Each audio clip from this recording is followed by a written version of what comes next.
Hello there, my dear sleepy listener. Welcome. You've arrived at a threshold, not a door exactly, but something softer, something quieter. Tonight, you're not here to solve anything. You're here to feel, to wander slowly through the invisible landscape within you, to trace, with breath alone, the edges of something you've always known but never quite named. What is the shape of a feeling? Is it round, like laughter rising up from your belly, or narrow and sharp? Like the moment your heart stutters in fear, is it a mist, or a weight, or a thread tugging behind your ribs? Maybe it's not something you can touch, but something that touches you, before you drift away into peaceful slumber. Please take a moment to like this video, leave a gentle comment about your favourite moment of science, and subscribe to keep these bedtime stories coming. And if you feel like sharing, tell us where you're listening from tonight. What part of the world holds your dreams? What time is it where your mind begins to float? Now, dim the lights, get cozy, and let your curiosity float alongside the stars. You begin with breath, not a deep one, not a dramatic inhale, just the quiet kind, the kind that arrives unannounced, that fills the chest like water slowly rising in a tide pool. And there, just beneath that breath, a shape. You don't name it, you feel it. It's not happiness, not sadness, not even nostalgia. It is older than those words. It's a sensation, a movement, a knowing, like a light passing through gauze. Your body doesn't ask for permission to feel. It simply does. It's been doing it since before you could speak, since before you had a name for yourself. You feel things in waves, in textures, in warmth and tremble. Your first emotions lived in the body, the racing heart, the flushed cheeks, the fists curled without knowing why. And long before memory, before story, your nervous system was mapping feeling as if it were a landscape to be walked barefoot. You glide now into that landscape, beneath thought, beneath words. This is the limbic system, a part of your brain deep in the folds of time, older than language, older than even logic. It hums quietly, like wind between branches. Here lives the amygdala, a little almond of reaction, the hippocampus, the keeper of memory. Together, they speak the language of feeling, not with sentences, but with signals, with pulses, with changes in blood and breath. You pass through them now. You feel their pulse beneath yours, and you realize a feeling is not just in the mind, it is in the body. Scientists call it interoception, the ability to sense your internal world, your heartbeat, your hunger, your breath. And through this sensing, emotion arrives. You do not decide to feel. You notice that you are feeling. And so the question deepens. If feeling is something we notice, what shape does it take before we do? You drift further. You feel a thought coming, but not with words, with weight. It settles in the chest, or flutters in the stomach, or stiffens the back. This, too, is emotion. Not in the mind, in the soma, the body. You hover near your heart, not the metaphorical one, but the muscle. It beats softly, not just for circulation, but in rhythm with your feelings. When you're anxious, it speeds. When you are calm, it slows. When you're in love, it dances. Your heart is not just a pump. It is a responder, a mirror. It helps shape the contour of what you feel. And it remembers, not with words, but with rhythm. Some scientists have found that emotional experiences leave traces in heart rate variability, subtle shifts that echo how you responded.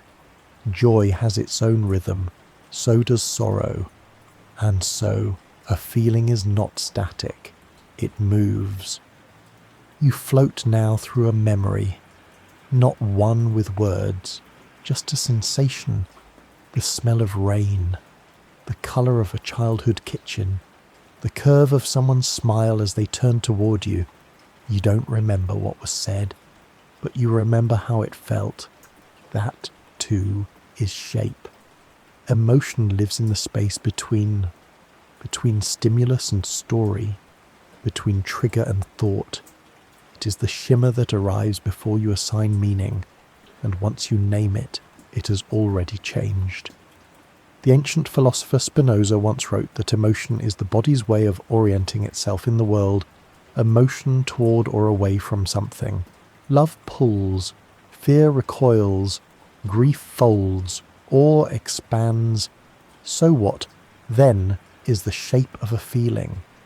Maybe it's motion, maybe it's direction, maybe it's an invisible architecture that only the body can navigate. You drift now into an image, a spiral. You felt it before, that feeling of something beginning to rise. It starts in the chest, moves to the throat, lifts the chin, hope, maybe, or joy. You follow it, you feel its curve. Later, another shape comes, a drop, a hollowing in the stomach. The eyes close, the shoulders curl. Sadness. You realize your body draws these shapes for you, not in ink, not in light, but in posture, in pause, in presence. And maybe that's all a feeling needs, to be noticed, to be moved through, to be shaped and reshaped by the breath that carries it. You return now to where you began your breath. It is slower now, deeper, and within it, stillness, but not empty, full of shape, of motion, of meaning. You let the question rest, not because it's answered, but because it has become soft enough to hold. What is the shape of a feeling tonight? It is round, quiet, a low hum beneath your ribs. Tomorrow, it may bloom into something new, and you will be there to feel it, to shape it, to let it pass. Just as you are now, you rise now gently, slowly into a constellation, not of stars, but of signals. You're gliding above your own brain, watching as it flickers with light. A map of thought, a galaxy of feeling, each spark a whisper of what it means to be alive. And there, just there, a light flares brighter. It pulses, not wildly, but with warmth. That is joy, unfolding, moving like a ripple of laughter through the dark. You follow it, curious. What does joy look like in the mind? It's not a single switch, not a glowing button labelled happy. It is a symphony, an orchestra of regions playing together in harmony.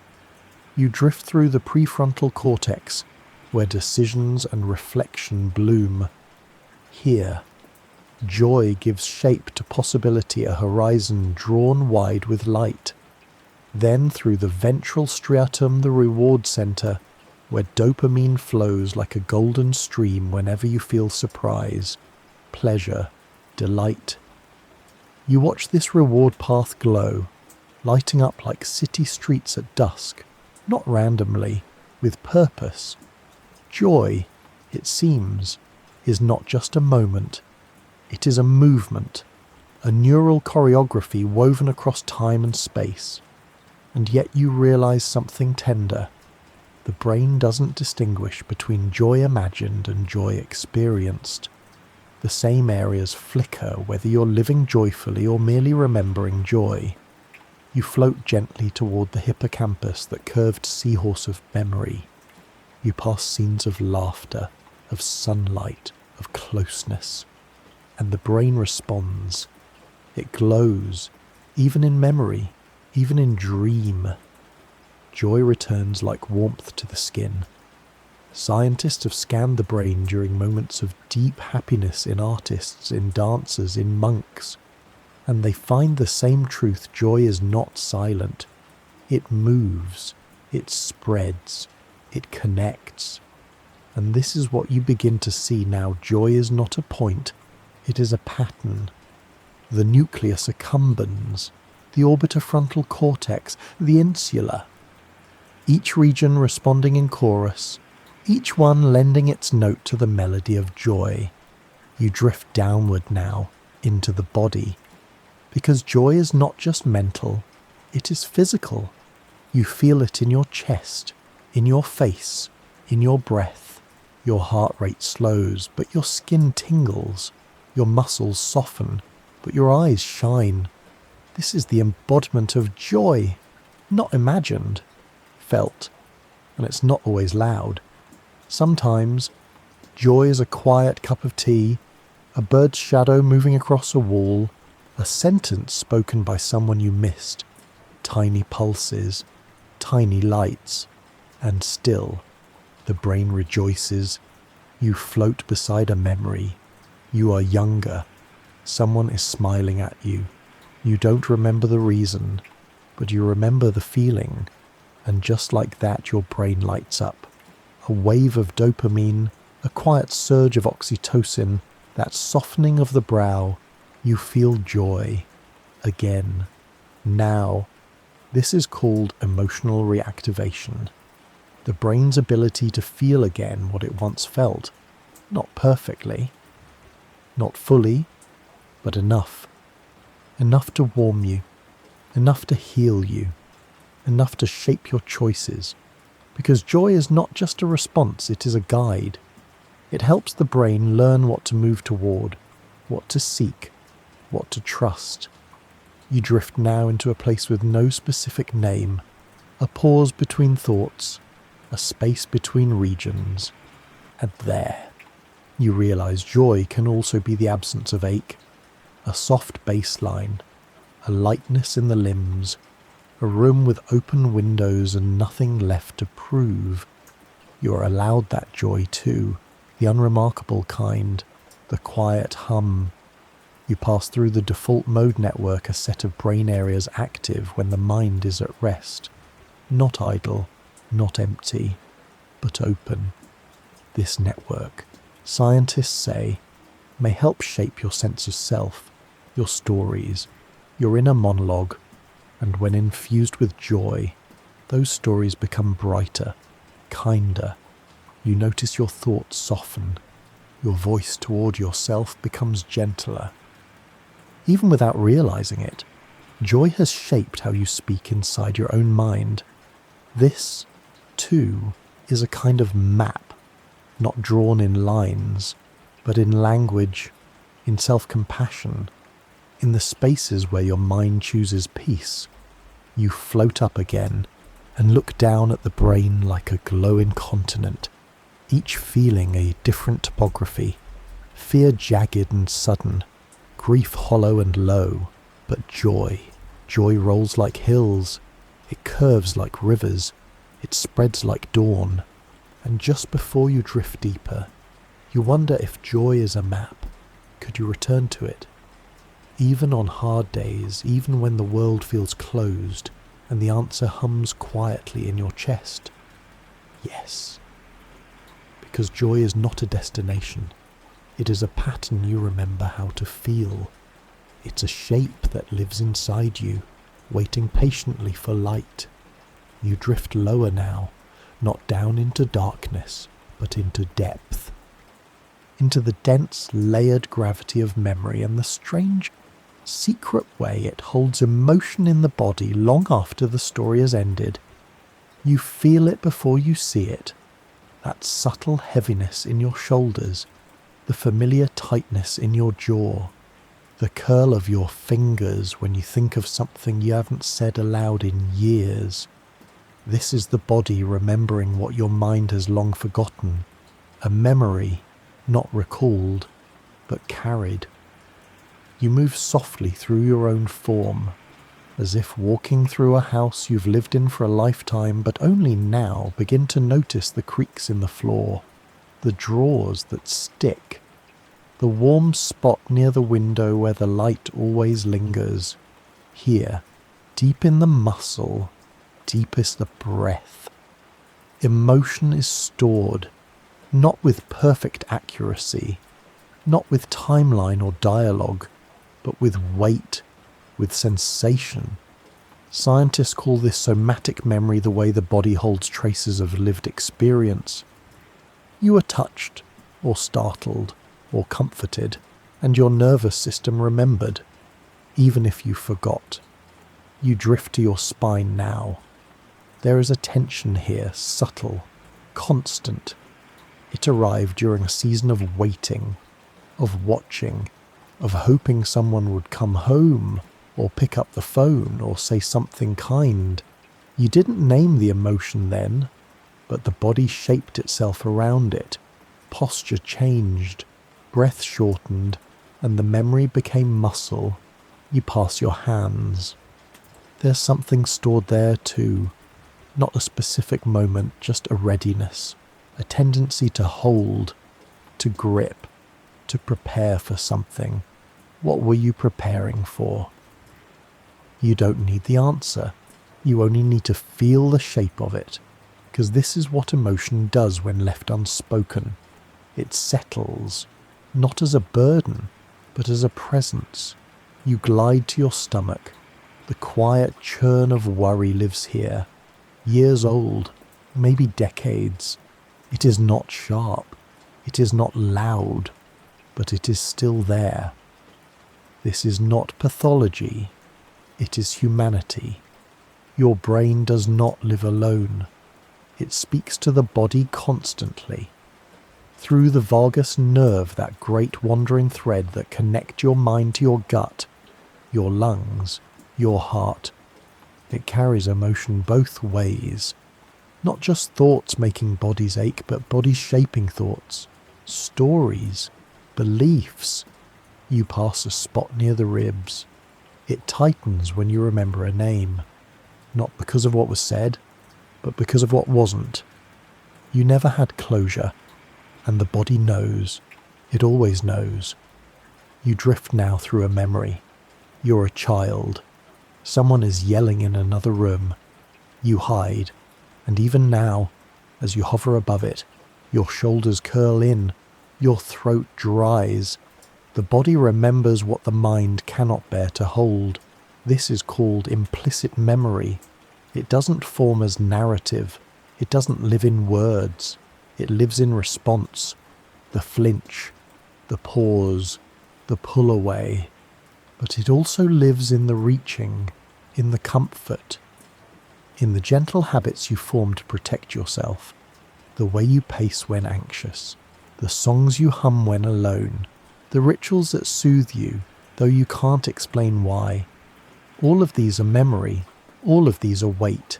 You pass through your chest. There's an openness here, a lightness. This is where joy once stayed for a long time. And even though that season has passed, some of the light remains, because memory is not only heavy, it also lifts. It can stay like perfume on fabric, subtle, warm, reminding you of the good that was once here. You float gently into your legs. They hold journeys, the places you walked away from, the moments you stood still when you wanted to run. You feel how feeling lives even here, in gait, in movement, in direction.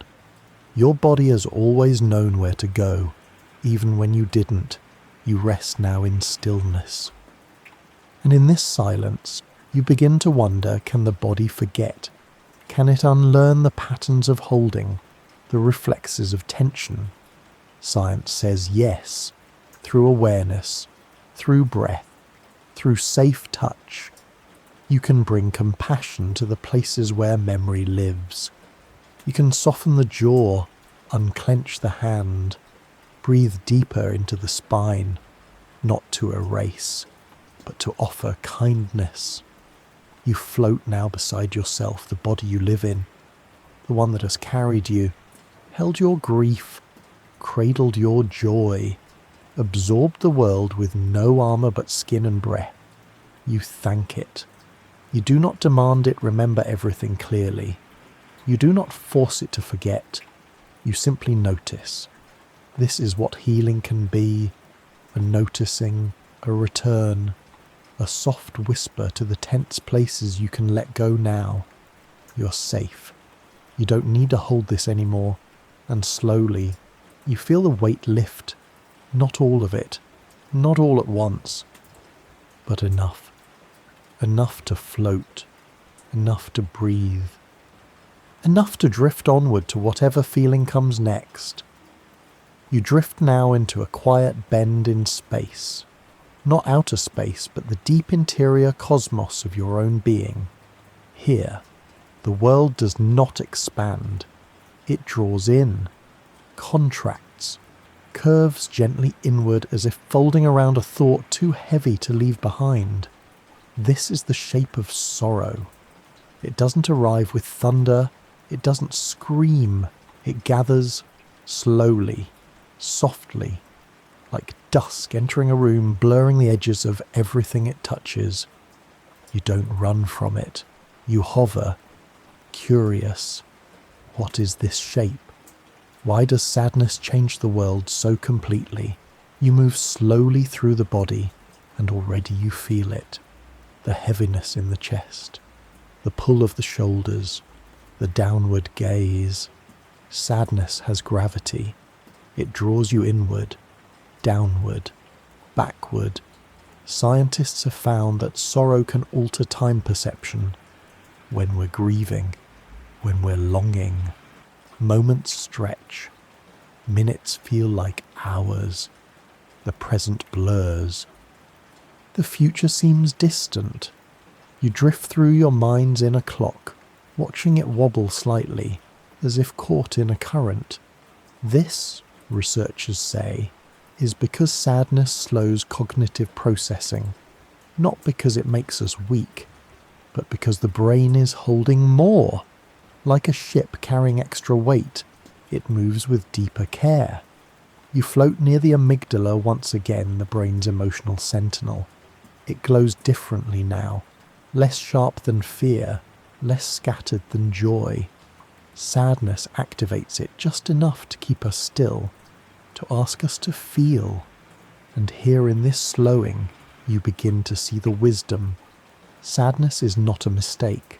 It is a message, a gentle insistence that something mattered, that something was lost, and that we're allowed to miss it. You hover beside a memory that aches. You don't revisit it with words, just atmosphere, the way the light looked, the silence after someone left, the shape of your hands, not knowing what to do. This is sorrow's architecture. It doesn't destroy. It empties. It creates space for reverence, just for reflection, and sometimes for tears. Tears themselves are curious things. Science still doesn't fully understand them. We know there are different types. Reflex tears for dust, basal tears for moisture, and emotional tears. And only emotional tears contain higher levels of stress hormones and natural painkillers. Yes, your sadness soothes itself. Your body releases salt and water and, quietly, begins to heal. No one fully knows why crying helps, but it does. Not always loudly, not always visibly, sometimes just in breath, or in the quiet heaviness that says I felt that, and I am still here. You pass through the default mode network again, that introspective map in the brain where self-story lives. Sadness activates this network more than most feelings. It draws us inward into the archive of who we've been, who we've lost, what we hoped. You see the image of someone you loved, or maybe never met. You feel the longing, and you let it rise, because this, too, is shape. This ache, this slow pull inward. You drift beside your lungs now. They too have changed. The breath is slower, deeper, sometimes paused. This is not failure. This is the body giving space to sorrow, creating room to feel, and when ready, to exhale it gently. You pass through muscles that ache not from effort, but from emotion. A sigh lives here, a yawn that isn't about tiredness but release. You rest in this weight. You don't resist. And slowly, you begin to notice something else. Sorrow is not only inward, it is also shared. You recall how someone once held your hand without speaking, how you sat beside someone and cried without needing to explain. This is social bonding in sadness, a phenomenon seen in humans and even some animals. Grief makes us reach, even if we cannot speak. Your brain, in sorrow, activates areas tied to empathy, to recognition of facial emotion, to memory of comfort. Sorrow teaches us what comfort is. You pass now through a song, just a fragment, and immediately your chest tightens, your skin warms. Music, scientists say, can evoke sadness more reliably than almost any other art, not because it manipulates, but because it mirrors, and the brain responds as if the feeling were real. You float beside a cello's deep note. It vibrates in your ribs. And you understand sometimes. We choose sorrow. We revisit it. In songs, in films, in stories. Not to suffer, but to touch something important. To remind ourselves that we are capable of loving deeply, of feeling fully. You rest now in the curve of your own sorrow. It is not a prison. It is a bowl, holding what mattered, what still matters. And the longer you stay with it, the more you begin to notice that it changes shape. What began as heavy softens, what felt hollow becomes spacious, and in that space, something new stirs. Gratitude, maybe, or quiet, or the gentlest hint of peace. You do not need to chase it, you only need to stay, because sorrow, when honoured, does not anchor you. It teaches you where your depth begins, and tonight you have reached it. The curve of sorrow is not sharp, it is round, cradling, celestial, and somewhere inside it, light still lives. You ascend now, not quickly but as if lifted, carried upward by something not quite wind, not quite breath, a weightless invitation from the quiet grandeur inside you. You've stepped into a space without walls, but it feels like a cathedral, vast, silent, sacred. You don't remember how you got here, but you recognize the feeling. It arrives sometimes when you're not looking for it.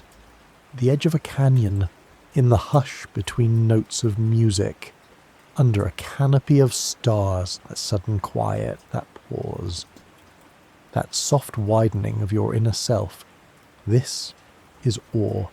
You hover gently in its presence now, your awareness stretched not thin but wide, and your breath, uncoached, deepens. It is a feeling but unlike joy, or fear, or even love. Awe doesn't rush, it expands. It spills outward like ink in water, until you feel no longer separate from the thing that made you feel it. Scientists who study awe, yes, there are some describe it with two main features: perceptual vastness and cognitive accommodation. You are faced with something bigger than your current understanding, and you stretch to meet it.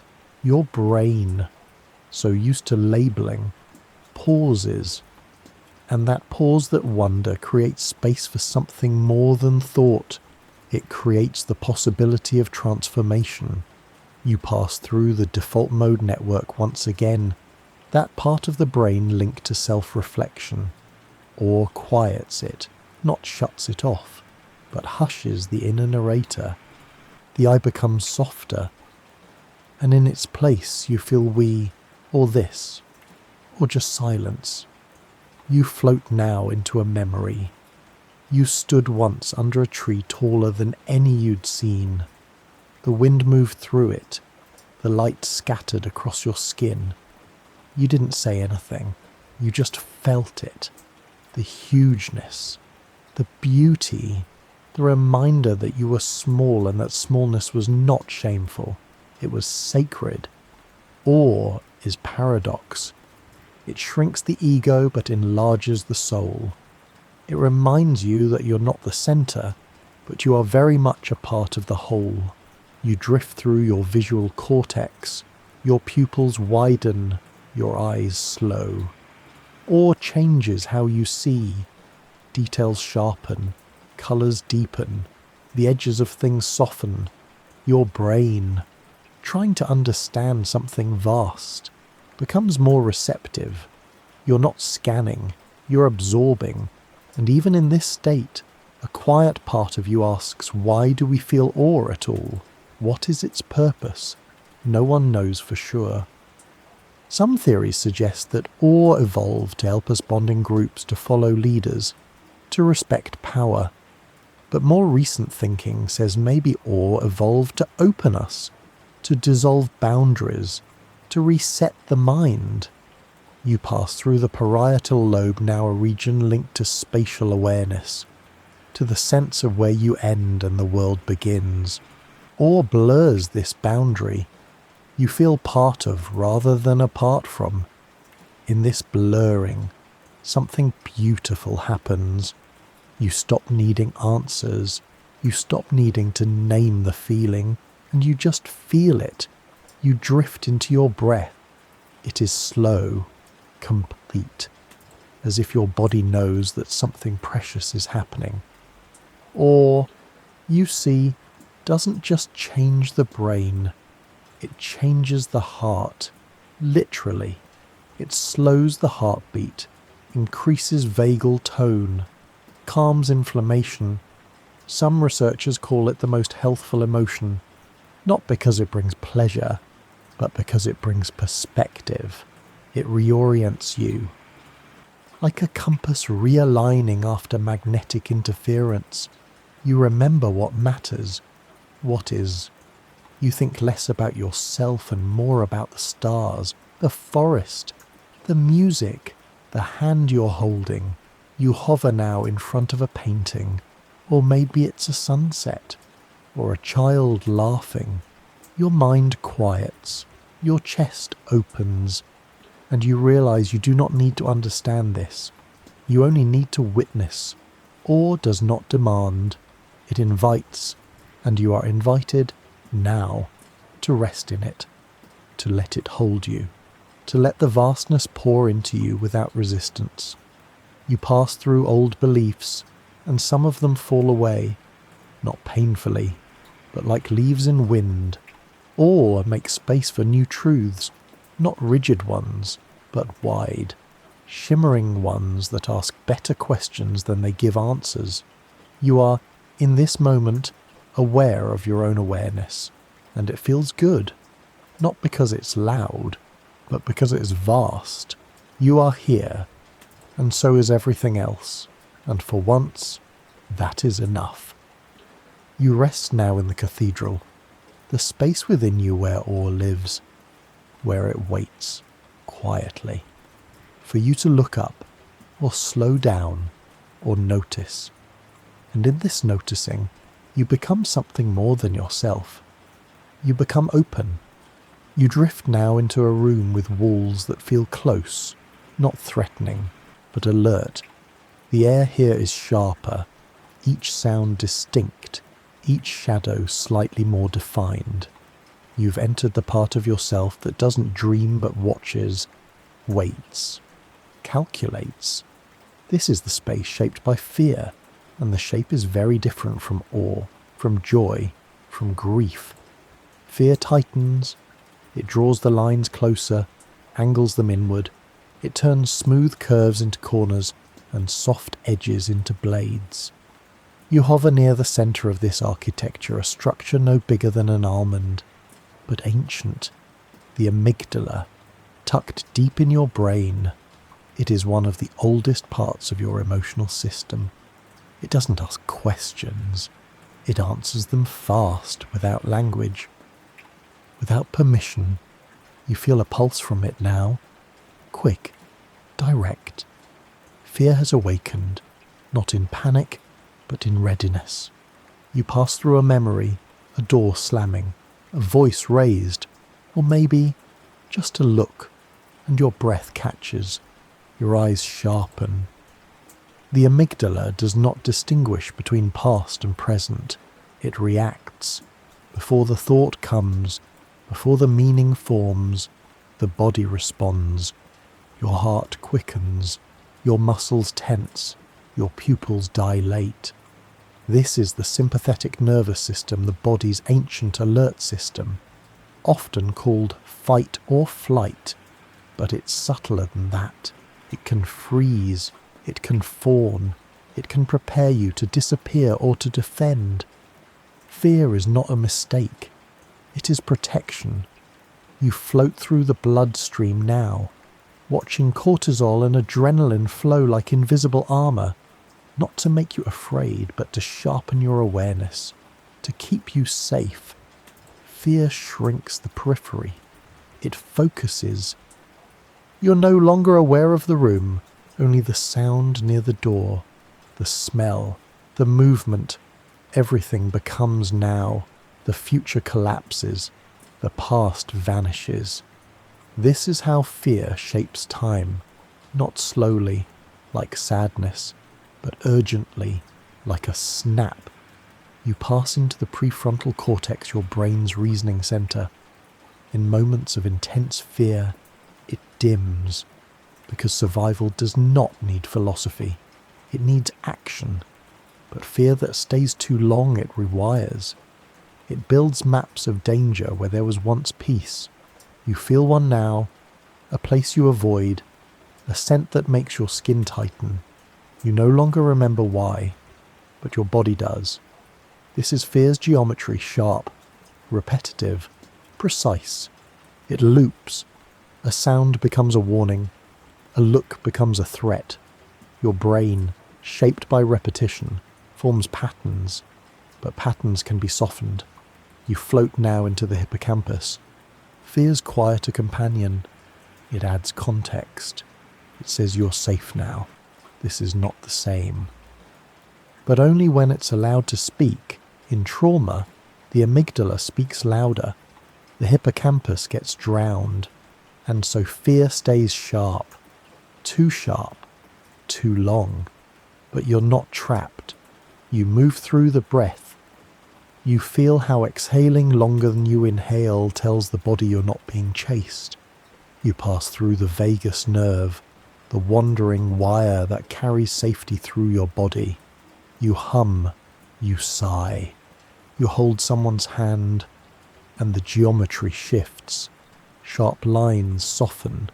Space returns.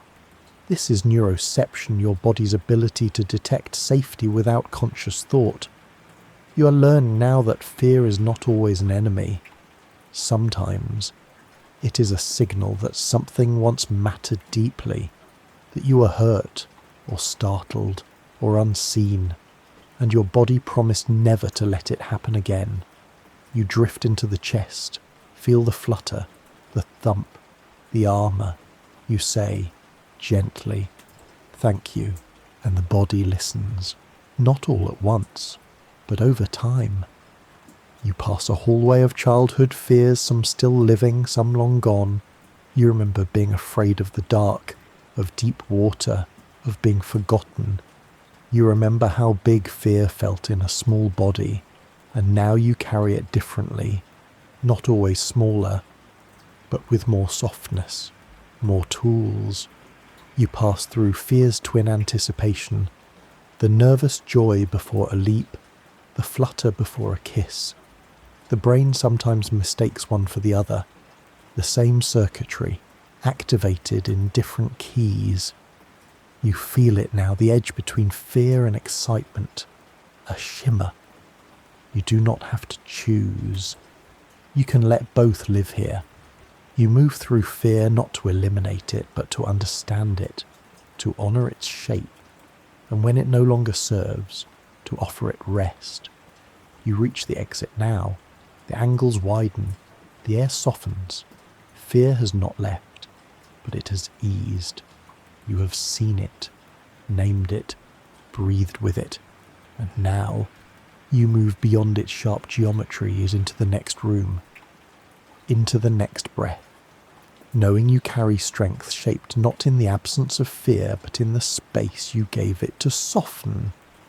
You float now into a field of warmth, not heat, not fire, but something subtler, something that begins in the centre of the chest and moves outward soft, slow, and glowing. This is the shape of connection. It does not rush, it does not flash, it lingers, like sunlight resting on skin, like fingers brushing against fingers without urgency.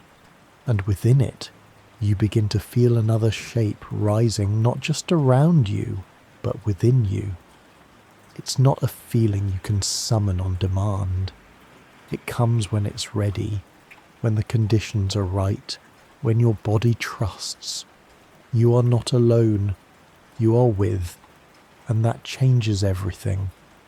You drift now into the chemical tide that swells when closeness arises.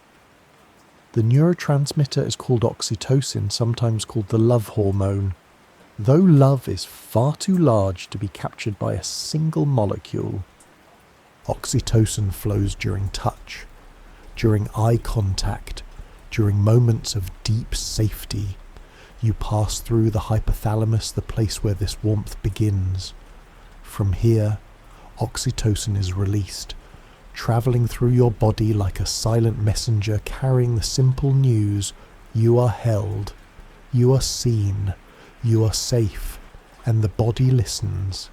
The heartbeat slows, the muscles soften, the breath becomes rhythmic, like a lullaby sung from the inside. This chemical doesn't make you feel joy or pleasure or laughter. It makes you feel close. And in a world that often stretches people apart, that closeness is sacred.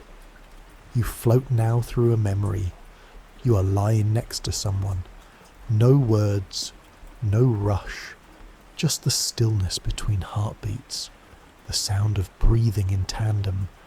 Maybe it was your parent, your partner, your child, or even your pet, and the bond was real. Even if the moment has long passed, the brain still holds the imprint, the echo of safety. Some scientists call this social imprinting. Moments of deep connection get mapped into our neural architecture, and even after someone leaves, their shape remains. You pass through the prefrontal cortex again, but this time it isn't busy with logic, it's glowing with empathy. Connection enhances this area, helps us understand others, mirror their emotions, predict their needs. This is theory of mind, the ability to imagine what another feels without needing them to say it. And oxytocin strengthens this ability, not as manipulation, but as deep tuning, a kind of resonance. You pass through the insula, a lesser-known part of the brain that activates when you feel into the body of another. It lets you wince when someone is in pain. It lets you cry when someone else cries, even if their sorrow isn't yours. You feel this now, that shimmering empathy, like a piano string vibrating when another is struck nearby, and the world becomes less lonely. Because even when you're alone, your mind is wired for with. Connection isn't just experienced, it's anticipated, longed for, imagined. You float now into a conversation that hasn't happened, but you've replayed it 100 times in your head. The apology, the reunion, the touch, and your body reacts as if it were real, because the brain, in its wisdom, responds to imagined connection with the same tenderness. Even when no one is there, The memory of love can soothe. You pass through mirror neurons, those strange cells that fire both when you act and when you watch someone else act. These neurons are believed to underlie empathy, the silent knowing of what another feels just by watching them move. You've seen this.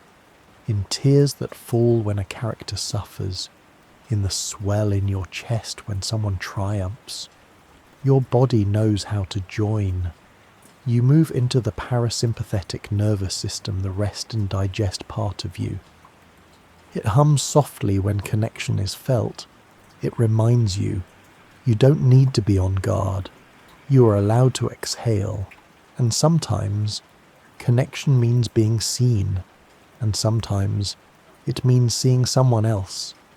You remember a moment when someone really listened. No phone, no clock, just presence. That moment lives in your nervous system still.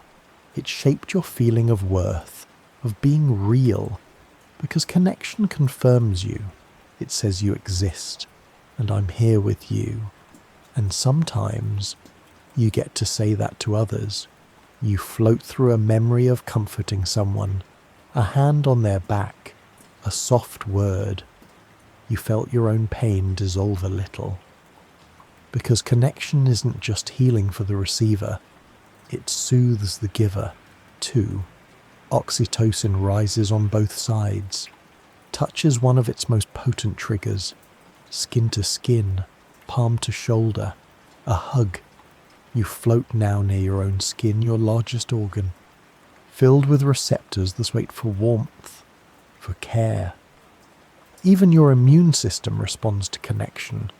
Studies show that people who feel supported heal faster, sleep deeper, live longer. Connection isn't optional, it's elemental. You are, in every fibre of your being, a creature meant to reach, and not just toward others, but to be reached for. That longing you sometimes feel, that ache for someone's voice, for being understood, it's not weakness, it's design. You're designed to attach, to bond, to care. And even when bonds break, the shapes remain. You drift now through empty chairs, through people you've lost. You feel sorrow, yes, but also warmth, because the body doesn't forget who made it feel safe. It remembers. You carry those connections not in thought, but in sensation. A laugh in the chest, a gesture in your hands, a lullaby in your bones. And perhaps that's what love truly is. Not a thing you say, but a shape you keep. You rise now from the tide of oxytocin, still soft, still warm. And as you float onward, you carry with you the quiet knowledge you have been connected. You are connected, and that connection has shaped the shape of you. You drift now into brightness. It's not sunlight, not electricity. It's something else, a flicker that rises unexpectedly from deep within you and blooms outward in waves.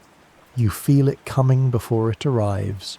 The sparkle behind the ribs, the tickle near the lungs, a lightness that builds without warning. And then it happens not as thought, not as command, but as laughter. It is strange, when you think about it.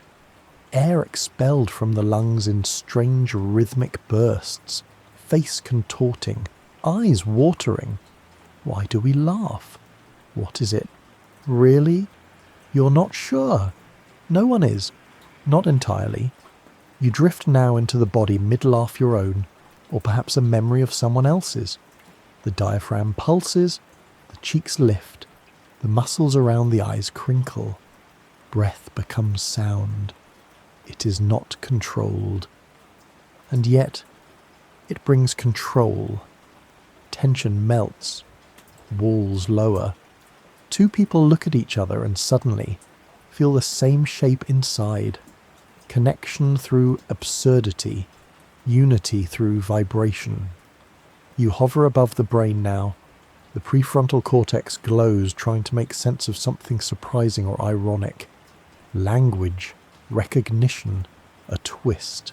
Then the limbic system lights up the emotional processing center, and finally the motor areas take over. Laughter becomes motion. This three-part dance: cognition, emotion, reaction is rare, almost sacred, a full brain event, and the chemicals join in too. Dopamine, endorphins, sometimes even a drop of oxytocin. Laughter doesn't just feel good, it's healing. You pass through the amygdala, so often associated with fear, but laughter quiets it, not with suppression, but with rhythm. It tells the nervous system all is well. Let go, breathe, and you do. In laughter, the breath becomes erratic but safe. It is one of the few moments when chaos feels like relief. And then you come back to stillness. You remember how it feels when a room erupts with laughter, and then, in the quiet that follows, everyone feels closer. Why? Because laughter disarms.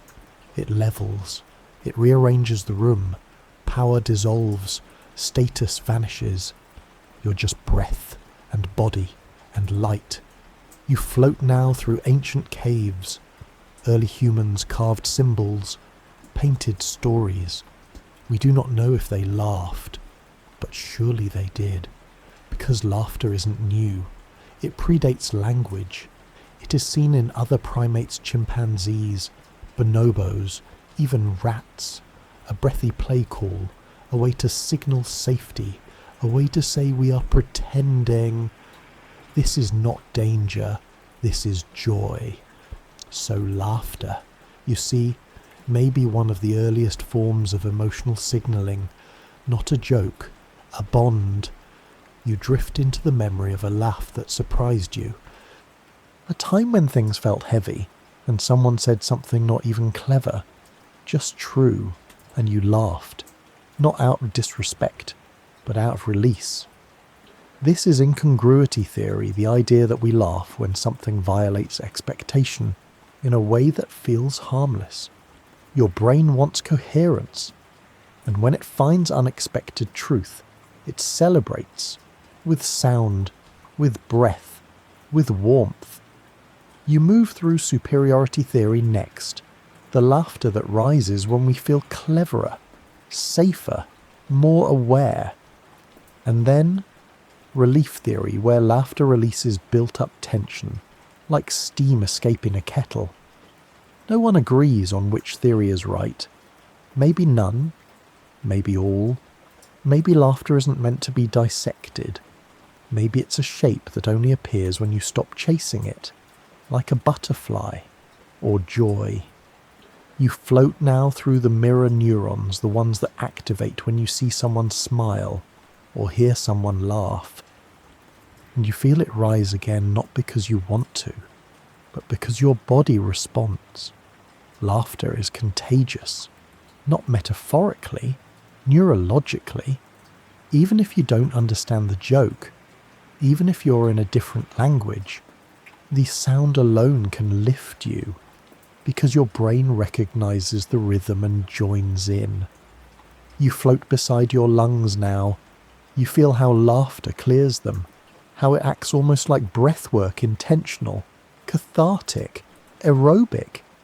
And then you remember how laughter comes when it shouldn't, in grief, in silence, in church pews and hospital beds. Why? Because it breaks the unbearable. It reminds you that even in sorrow, the body longs for levity. You recall a time you laughed through tears. It wasn't disrespectful. It was human. Laughter is survival. You drift into sleepiness now, and you remember even in dreams, you have laughed. Dream laughter, soundless, weightless, still real. Your subconscious knows the shape. You feel it now, not in your lips or chest, but in your memory. A friend, a room, a sound you wish you could bottle forever. The kind of laughter that stays, that follows you into silence. You don't need to laugh now. but you know it will return in a phrase, a glance, a moment that surprises you, and you will breathe and lift and release, and the shape of your body will change, if only for a moment, and in that shift, a healing, a connection, a pulse of light in the dark. You float onward now, still smiling, not outwardly, but inside, because laughter, even remembered, leaves warmth behind. It reshapes you, just a little, in the best way. You drift now through a stillness that feels deeper than silence. It isn't cold. It isn't loud. It's not even dark, exactly. But something inside you knows this is the space where someone else was supposed to be. This is the shape of loneliness. You move slowly through it, careful not to disturb it. It's fragile here, and strangely beautiful, because loneliness is not emptiness. It's a presence, a longing with edges, a space carved by connection that never arrived. You float near your ribs, where the ache sometimes lives, not sharp, not shouting, just the quiet thrum of something missing, and the body knows. You pass through the brain's social circuits. They light up, even when no one else is around. Even in this soft absence, the same networks that activate when you're with someone, those very same regions pulse when you want someone. This is social pain, and to your brain, it is real pain. The anterior cingulate cortex lights up, the insula flickers. These are the same regions that process physical hurt, a breakup, a missed call, a moment of being unseen in a crowded room. The brain processes these as wounds, and yet no bleeding, no bruises, just the shape of absence, and the weight of it. You pass through a memory now. You don't remember the date, but you remember the way the room felt too big, a chair across from you, empty, a message never answered, the softness of your own voice in a room that didn't reply. That is the moment loneliness shapes itself around like fog around a lamppost, visible only because of what is not there. You drift through the default mode network again, that daydream corridor, the inner landscape. Loneliness makes it louder, more self-referential thoughts, more inward spiraling, more questions like, do I matter? Am I lovable? Why didn't they stay? But even in these loops, your brain is searching for meaning, for understanding, for relief, because connection is not just desire, it's biological need. Evolution shaped you for belonging, tribal safety, shared firelight, whispers in the dark. You are here because someone long ago held someone else close, and now, when that closeness is gone, your body signals go find them. That ache, it's a compass. It means you are made for others. It means you remember what it is to be held, and that remembering can hurt. You drift through the hypothalamus, its quiet hum regulating everything from hunger to hormone. It senses the lack of closeness. It adjusts. Cortisol rises. Sleep falters. Immunity shifts. Not because something is wrong, but because your body's trying to call the tribe home. And in chronic loneliness, the kind that lingers like a long winter, the body becomes tired, not dramatically, but subtly, like a signal fading through distance. You pass a window now, you look out. There are people, so many people. But loneliness isn't about numbers, it's about feeling unseen. You can be surrounded and still vanish, because connection is not proximity, it is resonance. It is the sense that someone knows what it feels like to be you. You think now of moments when you felt understood, not perfectly, but enough. A shared glance, a song played for you, someone saying, "I get it, that was warmth, that was shape, and now this is its shadow." But shadows aren't enemies. They mean light is near. You drift toward a stranger now, not physically, just in thought. Someone who is lonely at this exact moment. You've never met, but somehow you feel them. That's mirror empathy. Your brain's ability to feel with others, even in imagining. And for a moment, you're not alone, because they exist and you exist, and that shared ache becomes a bridge. You wonder now, what is the opposite of loneliness? Is it love, touch, laughter, or maybe it's being known, even slightly, even once? And maybe being alone doesn't always mean being lonely. Sometimes aloneness is peace, but when loneliness comes, it has a shape. It nests in the chest, it curls around the stomach, it settles in the eyes, and it can be soothed by music, by presence, by words like these, by the reminder that even when you are with no one, you're still with memory, with imagination, with the knowing that others feel this too. You pass through your skin, it tingles, the body, anticipating comfort, becomes softer.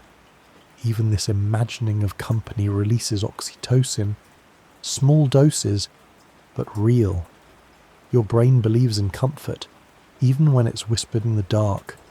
You float now beside the ache, not to fix it, but to honour it.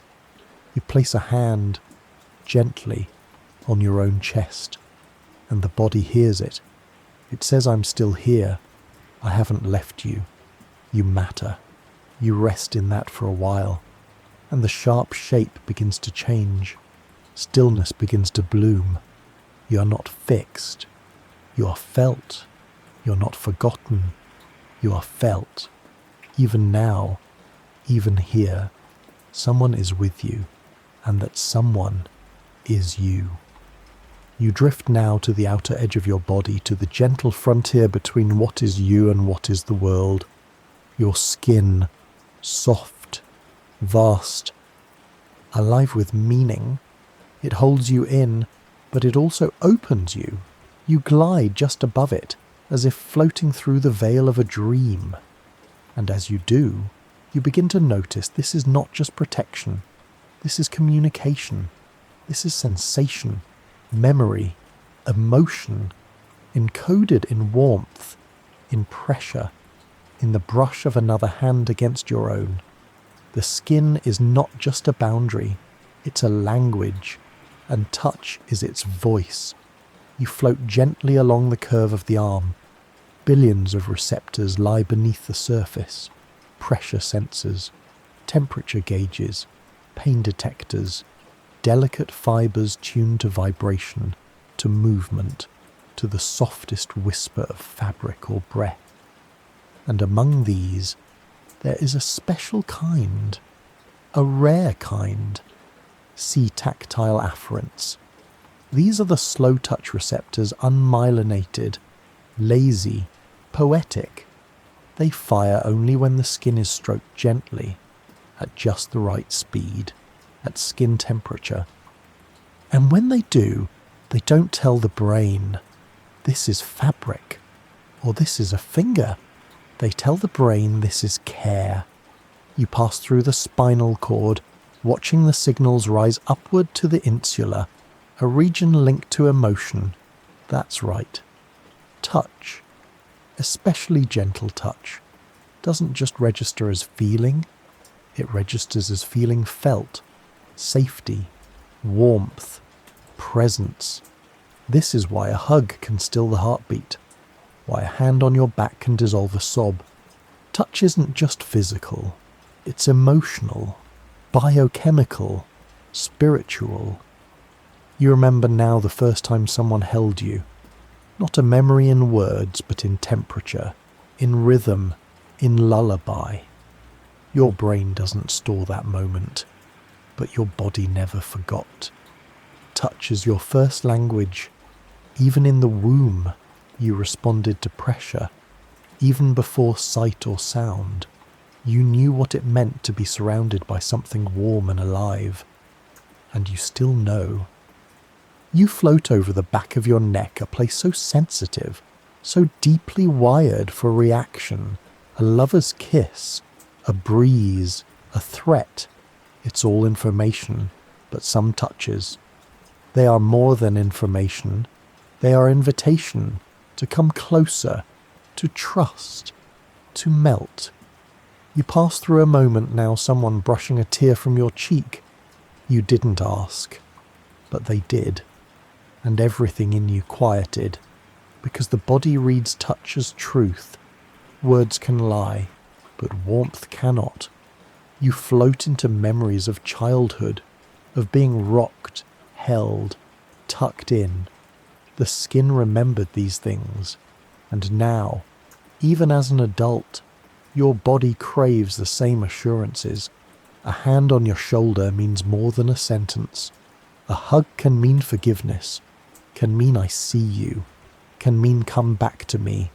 Your brain, so fluent in logic, so trained in language, slows down when touch begins.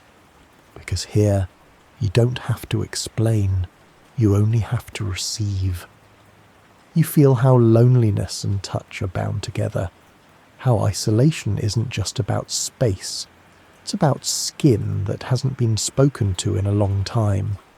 Studies show that people deprived of touch suffer more anxiety, more illness, more sadness.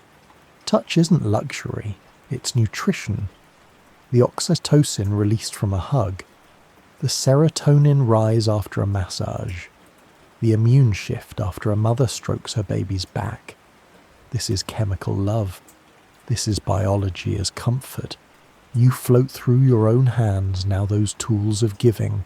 You've touched others, wiped tears, patted backs, pressed into palms, and you've spoken without words. You see how hands, once offered, say everything the mouth forgets. I'm here. I know. I won't let go. You float beside your feet. They too feel the floor beneath, the heat of sand, the cool of rain. Every inch of you capable of being known, and in knowing, capable of remembering. Even if you've been hurt, your skin remembers how to trust. Even if you've flinched, you can still soften, because safety can be relearned. One gentle moment at a time. You drift now into a final scene, two people sitting in silence. One reaches out, not to fix, not to explain, just to be with, and the other leans in. That, too, is shape. That is what a feeling becomes when it's felt through the skin. You drift onward, warmed by the memory of every gentle touch you've ever received, and every one you've given. They linger in you, not as ghosts, but as guidance. And even tonight, as you lie here, if you place a hand over your own heart, your body will listen, it will hear, it will remember, it will soften, because the shape of this feeling was never far away. It was always right beneath your skin. You drift now into a place where colour is not just seen but felt. It moves not only across the eye, but across the chest, down the arms, into the folds of memory where scent and sound used to live. This is the realm of synesthesia. But even if you don't have it, you've touched it. You felt that strange familiarity when a certain shade of blue feels like quiet, or how a golden sunset reminds you of childhood without knowing why. You're floating through that very place now. A soft river of light curves around you, each hue humming with its own emotion. Colours don't speak in sentences, they murmur, and some of them say, I've been here before. You glide toward blue, not the blue of a clear sky, but the deep smoky blue of dusk, or denim softened by wear. It curls around you, and your body responds. The shoulders drop, the breath deepens. This isn't visual, it's visceral. Colour, emotion, body, all braided together. Scientists still don't fully understand how or why. Some people's synesthetes have cross-wiring in the brain. They see sounds, taste shapes, hear colours. But even those without formal synesthesia report these bridges. Red makes me anxious. Green makes me calm. Grey makes the world feel heavy. You feel it now, too. The way emotion can tint perception. How after grief, even a bright room can feel dim. How joy makes the colours sharper, the shadows warmer. It's not a trick. It's a truth. The thalamus, your brain's sensory hub, receives input from all directions. Sight, touch, smell, sound, and the limbic system weaves meaning through them. So emotion is never felt alone. It's always travelling alongside sensation. You move closer to yellow now. A particular one like butter on a warm plate. Like the inside of a lampshade. It reminds you of safety. Not because of the colour itself, but because of what it once meant. A wall in your grandmother's kitchen. The book cover you loved. The dress you wore the day you were told. You are enough. Colour is memory's vessel, not in words, but in presence. You float now through your visual cortex. It pulses with activity. Even with your eyes closed, the brain remembers colour. It stores not just the image, but the feeling it brought. This is why dreams bloom with impossible hues. Why certain rooms make you pause even before you know why. Because colour is architecture. Colour is story. And you are fluent in its language. Even if you don't always know the words. You drift past red. It flares. It sharpens your breath. It calls attention. Is it danger? Is it desire? The body decides before the mind interprets. And even then your history paints its own version. One person's scarlet is passion. Another's is rage. You see how personal it is. How no colour is universal. Yet we share them. Flags. Flowers. Warning signs. Wedding dresses. Whole cultures wrap meaning into pigment. And you, too, are a weaver of emotional colour. You float into green, lush, mossy. It smells like rain. It makes you want to rest, or begin, maybe both. Green has been shown to calm the nervous system, especially natural greens. A walk in the woods, a meadow. Researchers call it biophilia, the body's love of living things. Your retina doesn't just register green, it responds to it, with lowered blood pressure, with softened jaw, with a sense that, somehow, you've come home. You drift now into your own palette, the colours you return to, in clothes, in dreams, in favourite photographs. What are they saying to you? What feelings do they echo? Maybe you've always chosen navy not because it's fashionable, but because it steadies you. Maybe you avoid orange without knowing it stirs something restless. Even the absence of colour speaks. White, black, shadow. You remember a hospital room too bright, too sterile. You remember how the pale walls made you feel like a ghost inside your own skin. Colour doesn't ask permission, it enters, and your body, brilliant and ancient, interprets it. You pass through lavender, a mist of it. It hums. It's the colour of transition, of softness. It smells like endings, or beginnings. Your emotional world is not a line of labels. It's a painting, abstract, changing, layered, and colour is its brushstroke. You float through your heart now. Yes, even here where emotion pulses in rhythm, studies show that the emotional perception of colour can influence heart rate, respiration, hormonal response. So when you say, "This room feels heavy," you're not being poetic, you're being accurate. Emotion has shape, and sometimes that shape is colour. You reach the edge of this river of light now, and in your hand an invisible thread. It is the colour you've always returned to, the one that makes your breath catch. You don't need to explain why. You only need to feel it. Let it wrap around you, soft as silk, firm as memory. Let it remind you of who you were the first time you knew the world had beauty. Let it tell you, again and again, without speaking, you are safe, you are seen, you are home. You drift now into a current that doesn't pull so much as carry. It isn't water, it isn't wind, it's something subtler, invisible and intimate. It's music, not the kind played loudly at party, but the kind that finds you when the world has grown quiet. The song that starts in your chest, moves up your throat, and spills into your breath before you even notice it. You hover at the edge of a sound now, not a note but a tone, a beginning, and as it builds, so do you. Because music doesn't happen out there, it unfolds inside you. The vibrations are real, but the emotion is yours, and the way they meet, that's the landscape. You drift through melody like mist over hills.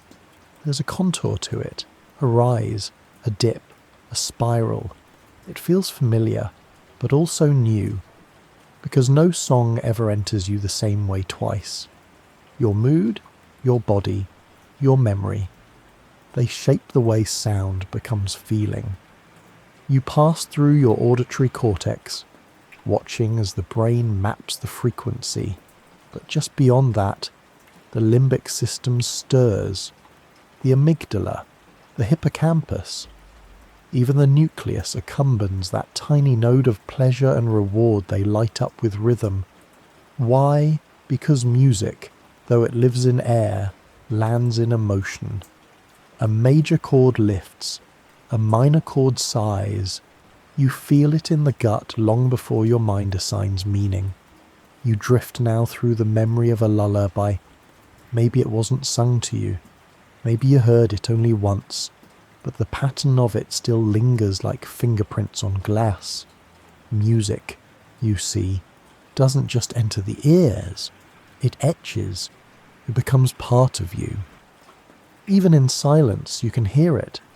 Even in pain, you can hum it. This is why people with dementia can remember songs long after names are gone. Because music roots itself in deeper soil. You float beside a string quartet, not physically but in vibration. You feel the cello first low, earthy, grounding. Then the violin its weeping arc, high and trembling. Together, they tell a story without words. And your body follows, heart rate changes, skin tingles, tears rise, not because you're sad, because you're feeling. Some scientists call this frisson the chills you get when music pierces past thought and goes straight to soul. Why it happens is still a mystery, but it's real, and you know it, because it happens to you. You float through songs from different eras, a ballad from your childhood, a tune you played in the car last week, a melody from a movie you've never forgotten, and you realize music holds time. It folds memory into sound and hands it back to you like a gift you didn't know you'd misplaced. And still, it's not about nostalgia, it's about shape, because music is architecture. Not physical, but emotional. You climb its staircases. You lie in its valleys. You stand in its doorways. And the house it builds is never quite the same. You remember now how music helped you survive. a song that made the grief bearable, a beat that gave your body rhythm when the world felt shapeless. You weren't just listening, you were returning to your own form. You drift through cultures now, flutes in bamboo forests, drums echoing across desert sands, voices in harmony beneath stained glass arches. Music is universal. Every known culture has it. And yet, no two people hear it the same way, because emotion personalizes sound. What makes you cry might make someone else laugh, and what lifts you might break another, and still we sing together. You move through a memory of group song, a choir, a concert, a campfire. You weren't just making noise, you were merging. Brainwaves sync, breathing aligns. Music brings coherence to scattered beings, and that, perhaps, is the most profound part. Music doesn't fill the silence, it shapes it. It draws borders around emotion so you can feel safely. And when the song ends, it doesn't leave. It resonates. You feel it now, a chord you heard days ago still echoing in the ribcage. Not loud, but present, like a kindness remembered, or a love never fully lost. You drift toward a piano key never struck, and even there you feel possibility, because silence after music is still music. It's the contour of meaning, the breath after heartbreak, the hush after wonder. You rest now in that silence, and you understand emotion has terrain, and music is how you walk it.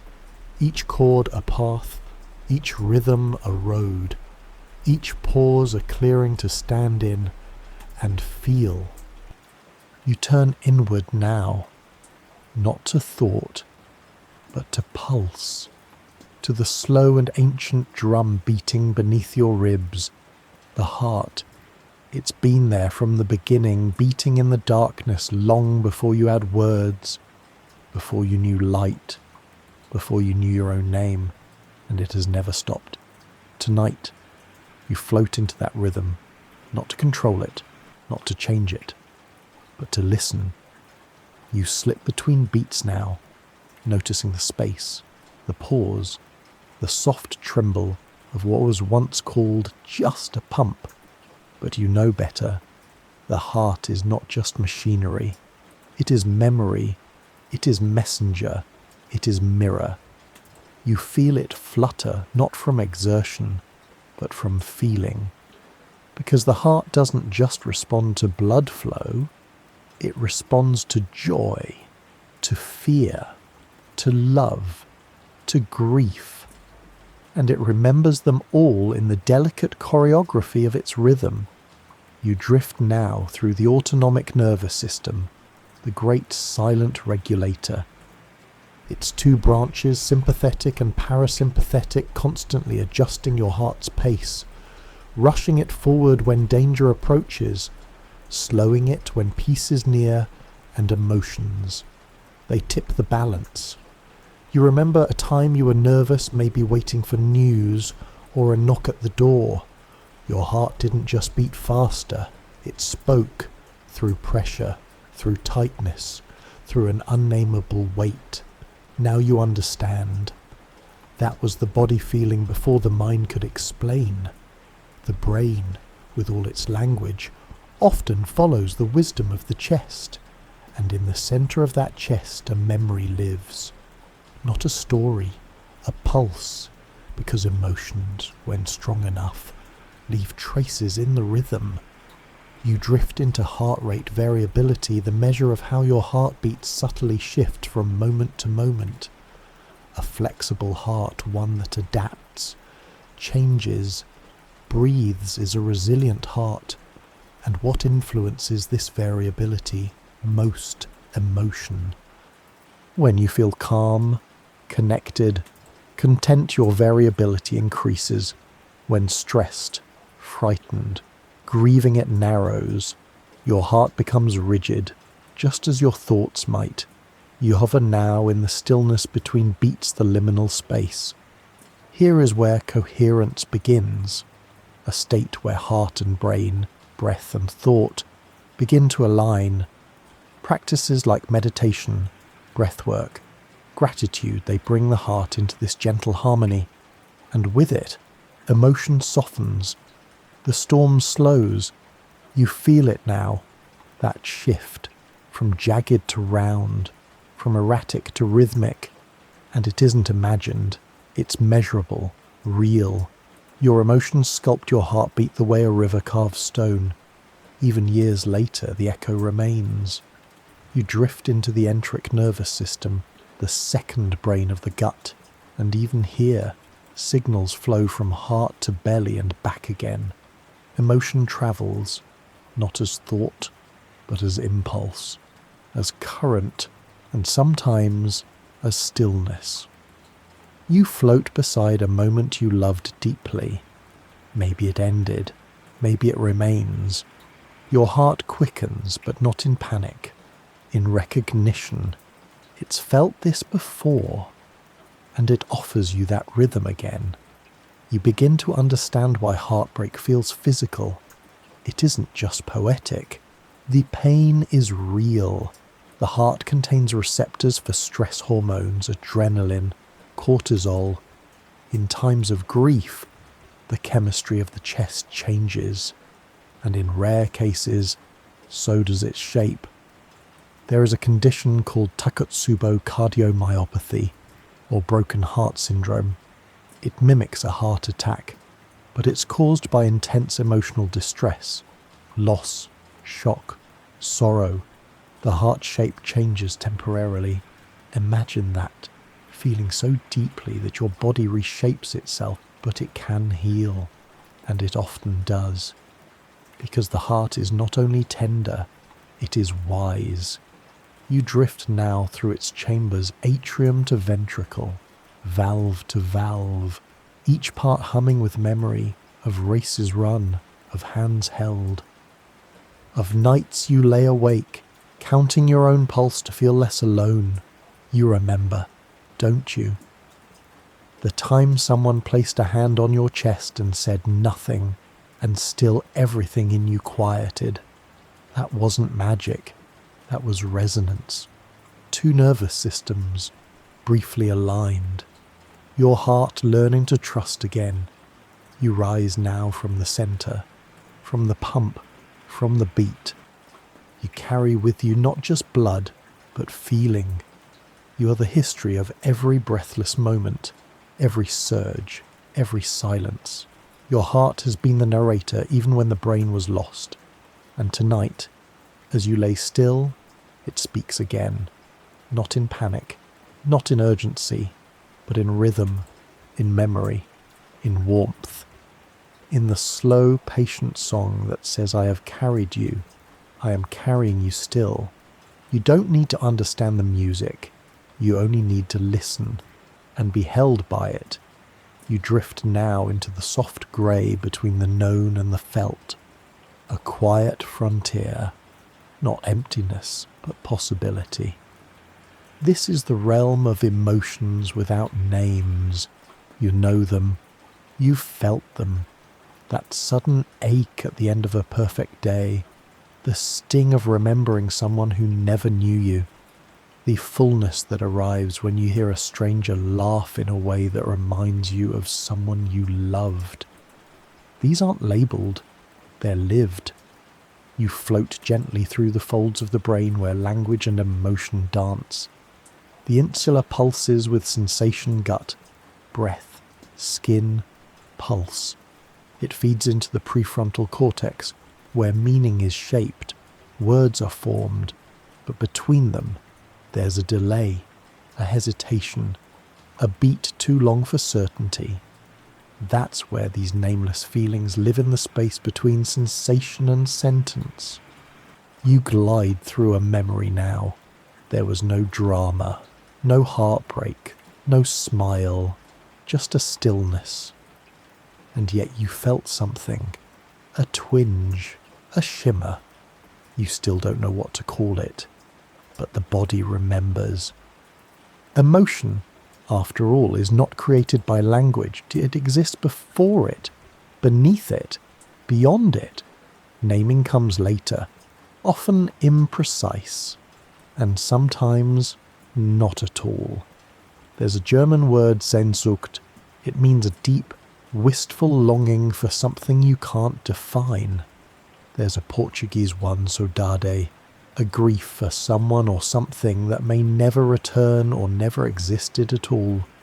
In Japanese, natsukashi, the sudden nostalgia for something gently joyful, but now gone. Language tries. It always has. But sometimes you feel things that languages haven't caught yet. You float now through your body, watching these unnamed emotions move. They don't shout, they whisper, in a sudden tightness in the throat, in a pause before laughter, in a strange urge to cry during a quiet, beautiful moment for reasons you cannot explain. You're not alone in this. Artists feel it. Composers, poets. They stretch their medium, trying to capture the ineffable. A chord that breaks your chest open, a colour that makes your eyes blur, a line in a story that stops time for just a second. None of it can be reduced, only recognised. You drift through the default mode network again and find it glowing gently. This part of your brain is the place of reflection, of self-construction, of identity.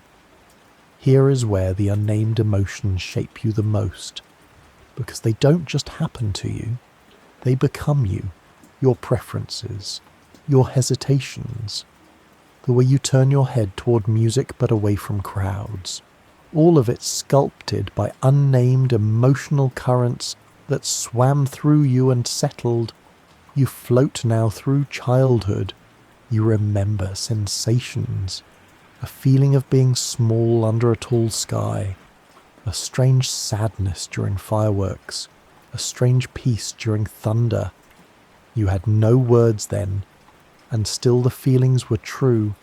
Even now, as an adult, you carry emotions that resist explanation. You've told people you're fine when you felt everything and nothing at once. You've said you're tired when what you really meant was I've been holding something unnamed for far too long. There's no lie in that, only limitation, and that's okay. You pass through the body map of emotion, a discovery by Finnish researchers. They asked people to mark where they felt certain emotions in their bodies. Surprisingly, the results were consistent across cultures. Love, warmth in the chest, anxiety, tightness in the belly, sadness, heaviness in the limbs. Even without language, our bodies speak the same tongue. You understand now that language is only one way to know. Not the only way. There is also sensing, being with, allowing. You feel a strange emotion rising now. It is not sadness, not joy, not nostalgia. It is something else. A mix, a mist, a note played on the edge of hearing, and you do not chase its name, you simply feel it. Let it wrap around you. Let it teach you something your mind doesn't need to define, because here, in this space, you are more than a dictionary. You are an instrument, a sensor, a being made for feeling the unspoken. You drift through the dark now, but it doesn't feel empty. It feels vast, like a room full of people you haven't met yet, each carrying a name for something you've only just begun to feel. And that's the gift, the not knowing, the way emotions stretch beyond vocabulary, the way they shape you even in silence. You don't need to pin them down. You only need to listen, to allow, to breathe through them like wind through tall grass. Some emotions will never be named, and that's not failure. That's mystery. That's beauty. That's the untranslatable truth of being human. You float now into reflection, not the kind in glass, but in emotion. The kind where another's face becomes your own, where someone else's tremble awakens something ancient inside you. You've entered the quiet realm of empathy, not sympathy, not observation, but feeling with. As if another's sorrow flowed into you, not through pity, but through recognition. You've felt this before. The sting of tears, not yours, rising anyway. A film scene, a stranger's voice breaking, a friend going quiet. Something inside you softens, moves, holds. This is empathy, a bridge built from breath, from neurons, from something that defies logic but lives in every cell. You pass through your face, yes, your face, because emotion often begins there. Muscles react before the mind does. A frown, a wince, a lift of the brow. Even infants mimic emotion before they understand its cause.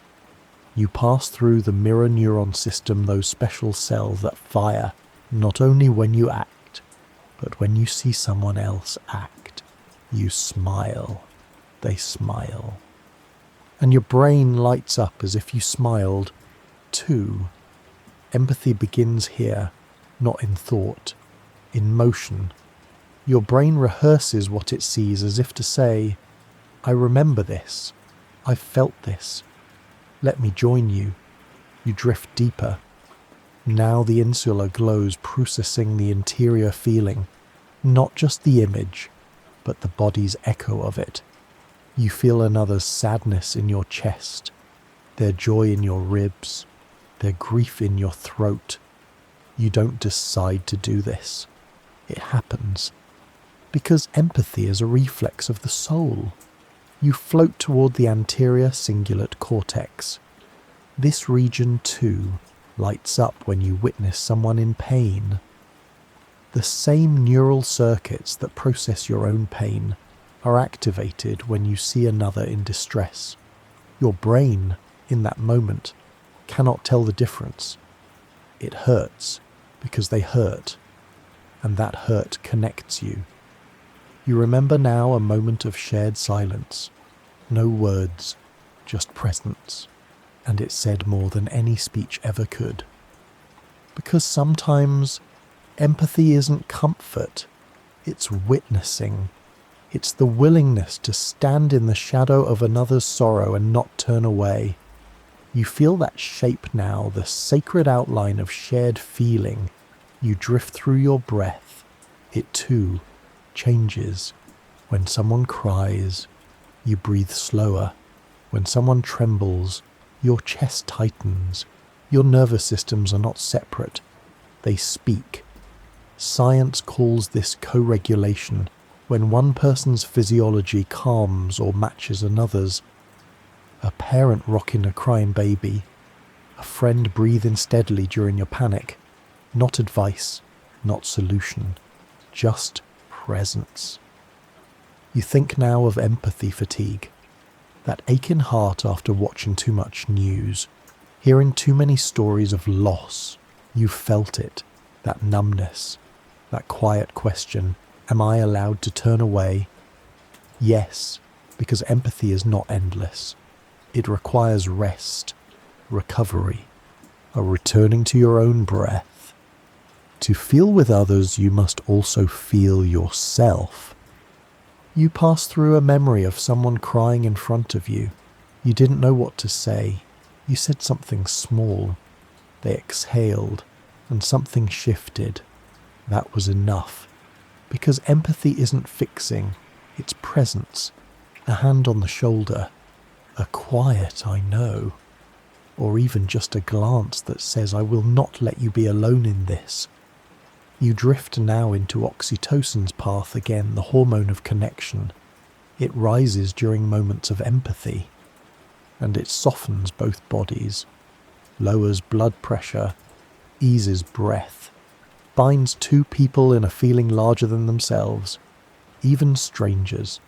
Studies show that seeing someone in pain can inspire generosity, care, even self-sacrifice.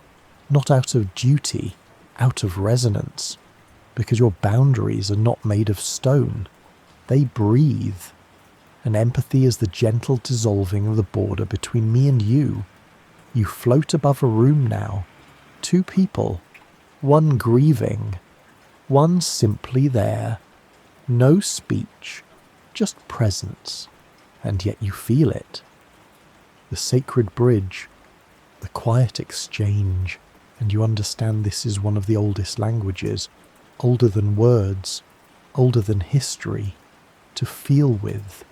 To kneel beside, to whisper, with body or glance. I have known this too. Even animals share it. Primates who console, elephants who mourn, dogs who lay beside those in pain. Empathy is not invention. It is inheritance. You carry it in your skin, your nerves, your trembling chest. And even when the world feels distant, the mirror remains ready, waiting, reflecting. So when a stranger cries and your eyes well up, know this. You're not too soft. You're not too open. You're human. And in that moment, you became more than one.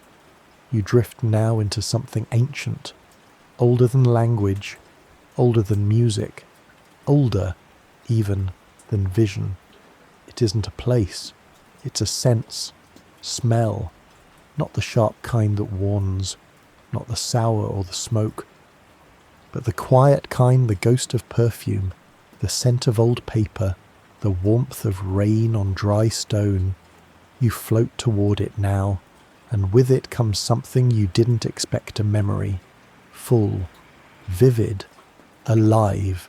You didn't search for it, you didn't try, you just inhaled, and suddenly you were there. The body knew before the mind could name. This is the lingering shape of emotion in scent. You drift closer to the olfactory bulb, a tiny structure just behind the nose, nestled beneath the brain's frontal lobe. It's small, unassuming, and yet it connects directly to the limbic system, the seat of memory, emotion, and survival. Unlike other senses, smell doesn't take the long road. It skips the thalamus, the brain's grand relay station. It dives straight into feeling, straight into the amygdala, the hippocampus, the deepest parts of you. That's why a single breath can carry a lifetime. You float now through the memory of cinnamon. It's not just spice. It's warmth. A kitchen in winter, hands rolling dough, laughter rising like steam. The scent brings it all. Not a snapshot, a full scene. Sound, feeling, presence. Because smell is immersive. You pass through the scent of pine, of sun-warmed sheets, of an old sweater pressed to your face when no one else is home. Smell doesn't ask for permission, it arrives. And the body remembers. There's a term for this Proustian memory, named after the writer Marcel Proust, who described how the taste and scent of a madeleine unlocked an entire childhood in his mind. You feel that now, and it is not rare, because smell is the only sense that never sleeps. Even when you dream, it listens. Even when you forget, it remembers.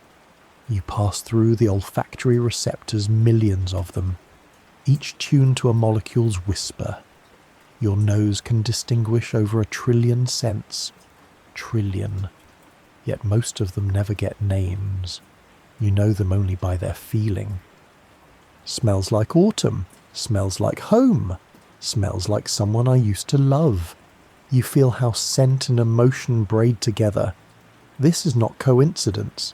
Studies show that scents paired with strong emotions are encoded more deeply, stored longer, recalled more fully. Why?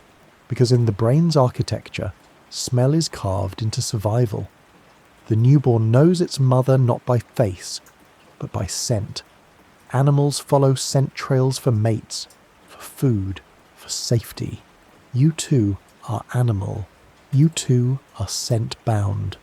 You drift now through the scent of someone no longer near, their shampoo, their skin, their home. It rises in your chest like grief, because smell carries not just presence, but absence. It reminds you of what's gone, what might return in memory but never in body. Even years later, a faint whiff can undo you. This is not fragility. This is depth. You float through the limbic loops that replay old moments each time a familiar scent returns. You don't just remember, you relive. The emotion returns, unfolding inside you as real as the first time. And sometimes, the scent itself isn't even accurate. Your brain will fill in missing pieces, recreate a smell that's long since vanished, because the emotion it carried needed a shape. You drift now through a garden, jasmine, earth, something citrus you can't quite place, and with it peace. The body calms, the breath slows. This is aromatherapy, not a trend, but a reflection of biology. Certain scents lower cortisol, others awaken memory, some open the lungs, the heart, the quiet rooms of the soul. Lavender eases, peppermint sharpens, vanilla soothes. These aren't opinions, they're responses. Your nervous system reads scent like poetry, not with analysis but with feeling. You reach a scent now you cannot name. It doesn't come from outside.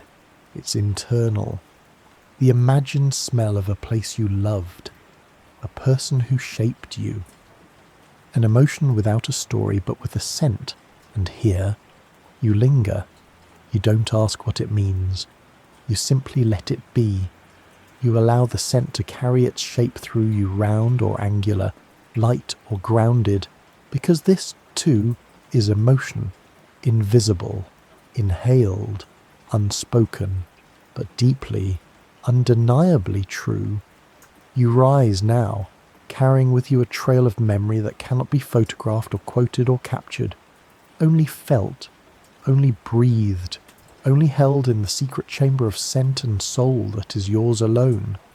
You inhale once more, and with it you return, not to the past, to the present, tinged with all you've carried.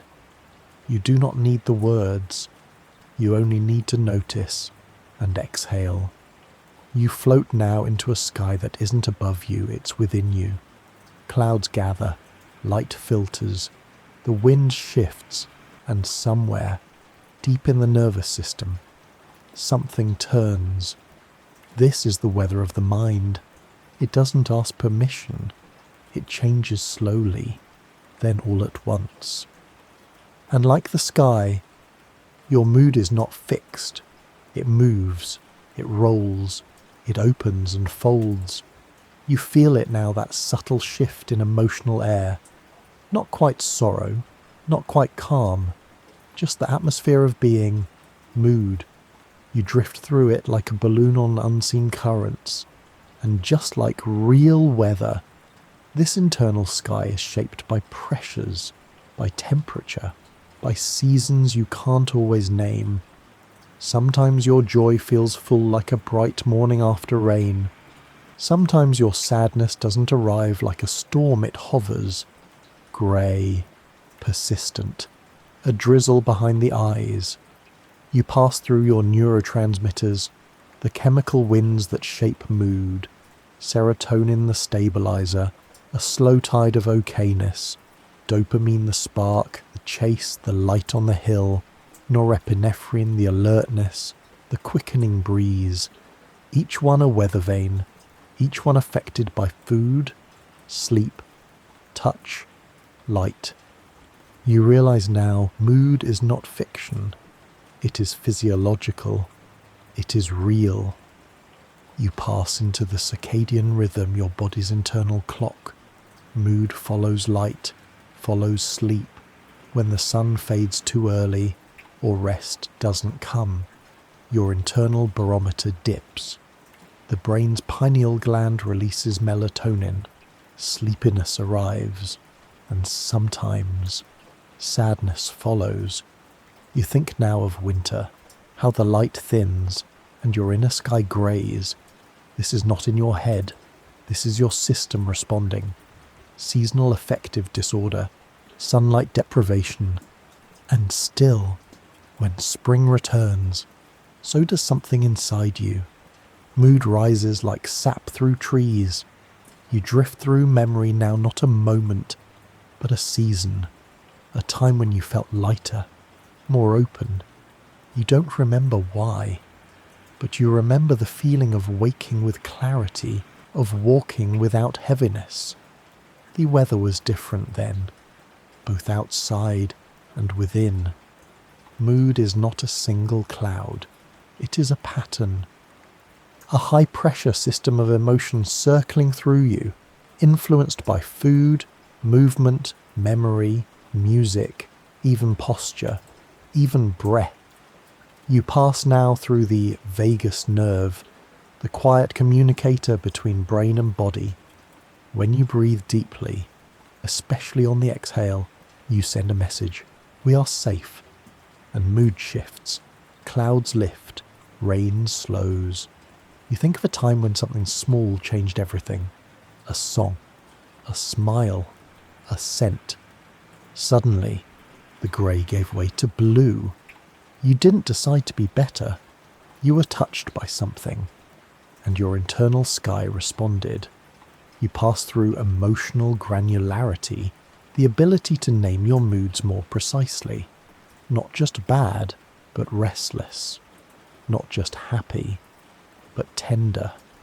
Naming weather helps us understand it. So does naming mood. But even when you don't know the word, you know the feeling. You feel it now, not sharp, not urgent. Just a quiet weather front moving through you. You rest in it. You don't try to change it. You simply observe, because that's what weather needs most. Not resistance, but recognition. You drift above your mind like sky above land, seeing the patterns without judgment. A day with no breeze, a night that won't warm, and you realize mood is not morality. It is not a failing. It is a forecast, and like the weather, it will change, sometimes with effort, sometimes with time, always with movement. You pass through joy now, but not the peak kind, the mild, early morning kind, the nothing is wrong kind, the kind that feels like open windows and tea. This, too, is weather, and it deserves your notice. You drift into stormier skies, those moods that twist, build, crack, anxiety, irritability, grief. You hover above them without panic, because you know now weather does not last forever. You don't blame the wind. You wait, you cover, you breathe. You become a witness to your own seasons. You remember now some of your most beautiful moments arrived after a storm. After days of heaviness, a single laugh felt like sunrise. That contrast was the meaning. You are weathered, in the best way, worn by your own moods, but not broken by them. You know the shapes, the rhythms, the cycles, and now you float onward. Not clear skies, not storm, just your sky always changing, always beautiful in its becoming. You drift now into a room made of questions, not dark ones, but quiet, precise ones, built of blinking screens, cool steel instruments, and the hum of machines that never sleep. This is where emotion is studied, not felt but measured. Electrodes, fMRI scans, surveys, sensors. Every beep and glow, a scientist attempt to answer the tender question. What does it mean to feel you float slowly through a brain on display, not dissected, but imaged? Red pulses bloom across the amygdala when fear is triggered. The insula glows when disgust flickers through the body. The prefrontal cortex dims as rage overtakes reason. Emotion, it turns out, has a footprint, a shape in the data. You hover above graphs now, each line a heartbeat, a breath, a tremor in the skin. This is affective science, the field devoted to studying the architecture of feeling. Skin conductance for arousal, facial coding for expression, heart rate variability for resilience. Researchers ask participants to look at photos, hear music, remember sadness, and machines listen. The results are stored, compared, turned into numbers. Arousal, 0.76. Valence, 0.34. But you float above these numbers now, and something inside you whispers, does that feel right? Because what is the score of the way grief settles in your throat? What is the metric for a sigh that carries both sorrow and surrender? You drift past the limitations. The tools measure expression, but expression is not experience. Not fully. You think of moments you felt something but never showed it. You were calm outside, but your chest burned. You smiled, but your stomach ached. Where is that in the data you pass a researcher now? They are kind, curious. They know the limitations too. They measure not to simplify, but to understand. They know that feelings are vast and tools are small, and yet there is beauty in trying. You float into a lab room.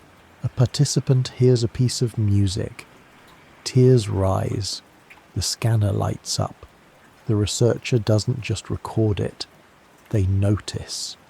And you realize measuring emotion isn't about containing it. It's about tracing its shape so others can see what it means to feel human. You drift past a chart showing the circumplex model of emotion. A wheel with axes pleasant to unpleasant, high arousal to low. Joy sits in one corner, anger in another, sadness below. The model is elegant. It helps people find language for what often feels chaotic. But you know better. You know emotion rarely fits into boxes. You've felt more than one at a time. Love braided with fear, laughter layered over grief, pride carrying a small seed of shame. You drift into the heart, a monitor watches it beat, another measure, another signal, but even here, there is mystery. Why does the heart race not only in fear, but in awe? Why do we feel chills not only from cold, but from beauty? You hover in those questions. They're not problems to be solved. They're lanterns to be carried.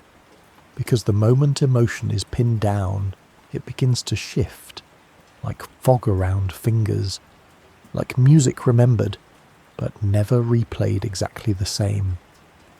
You drift now into machine learning, AI trained on facial expressions, tone of voice, word choice, trying to guess what a person feels.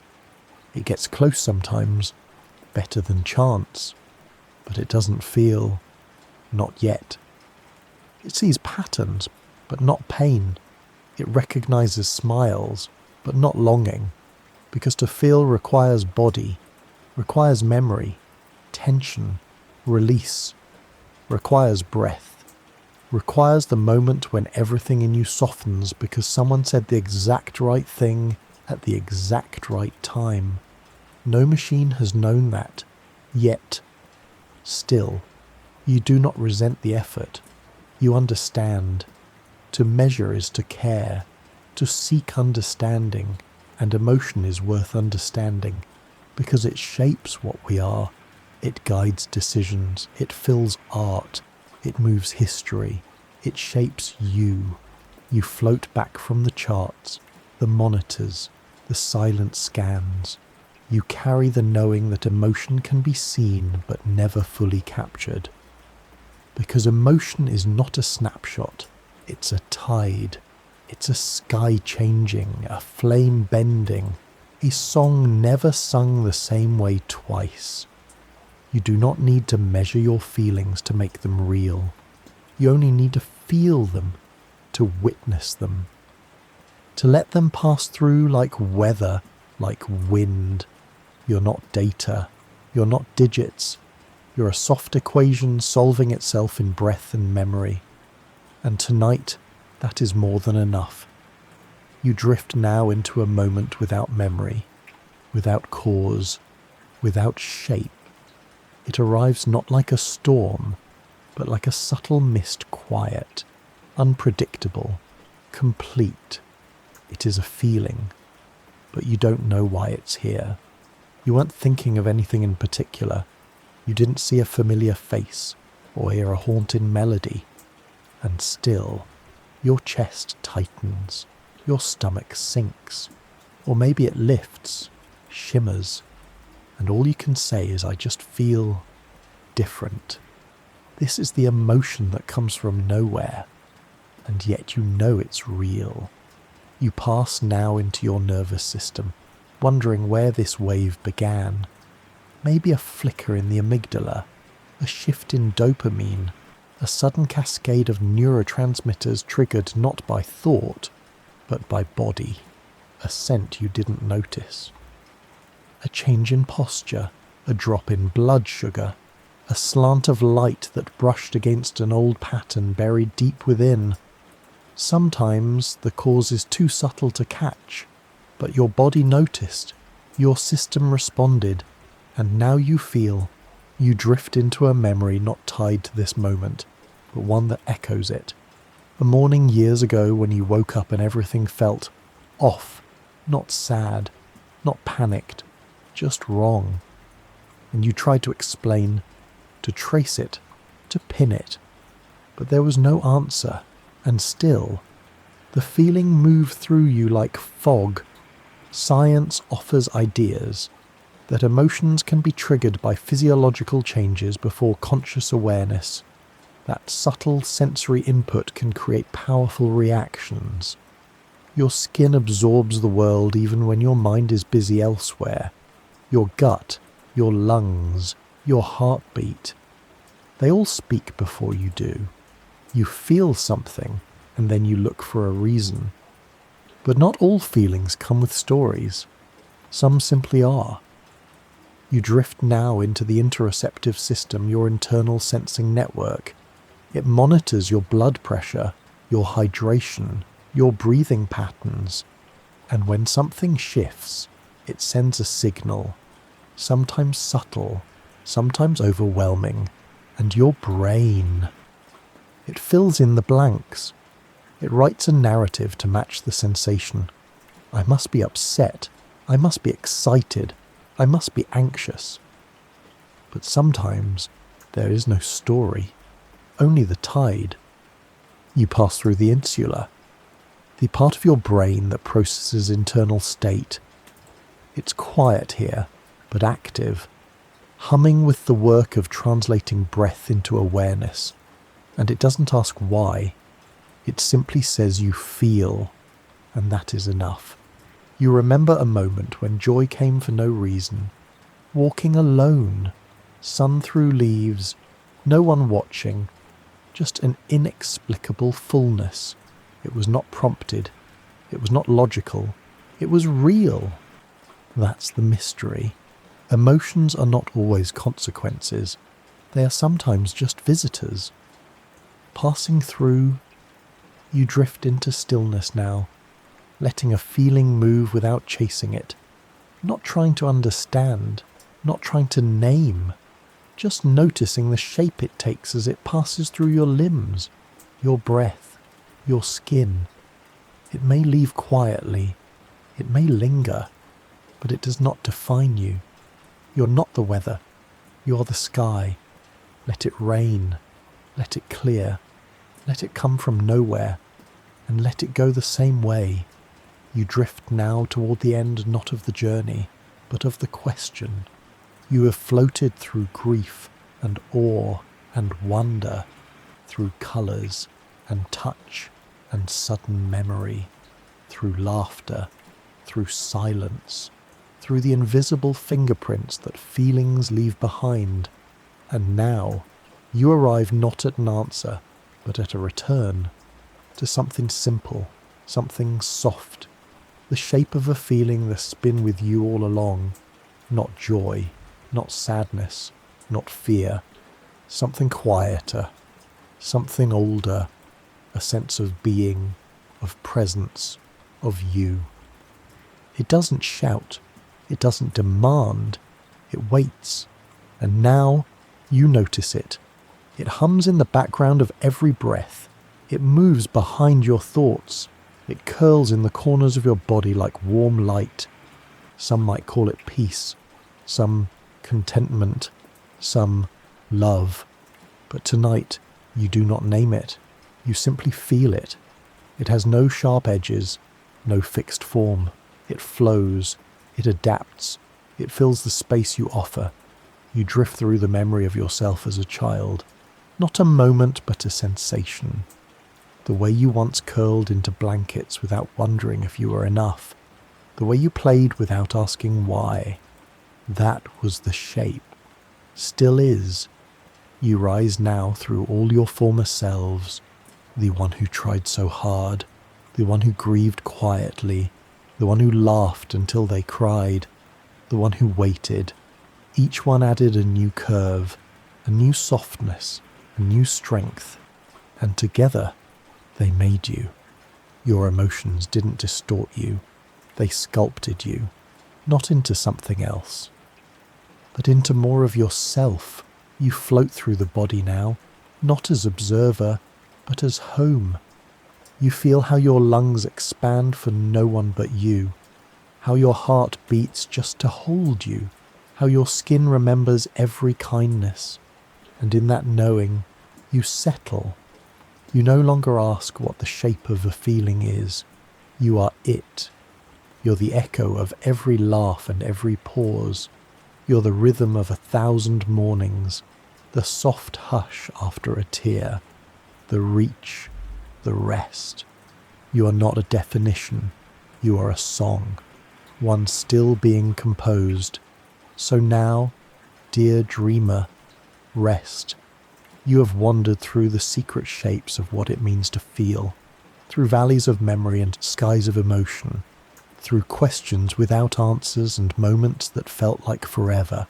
And now, you arrive where you began, here, with breath, with stillness, with the quiet hum of being alive. Let your thoughts loosen their grip. Let your muscles melt into the mattress. Let the body, so loyal, so quiet, unfold itself into sleep. You do not need to hold anything now, not stories and not worries, not even names for how you feel. You're allowed to float, to exhale, to forget for a little while, because everything you need, every memory, every emotion, every shape is already inside you. And it will still be there when you wake. Let the sky of your mind darken. Let the stars come out. Let the weather pass gently overhead, while you lie still, safe beneath it. There is nothing more to do, only this: breathe, rest, and let the shape of this feeling carry you softly into sleep.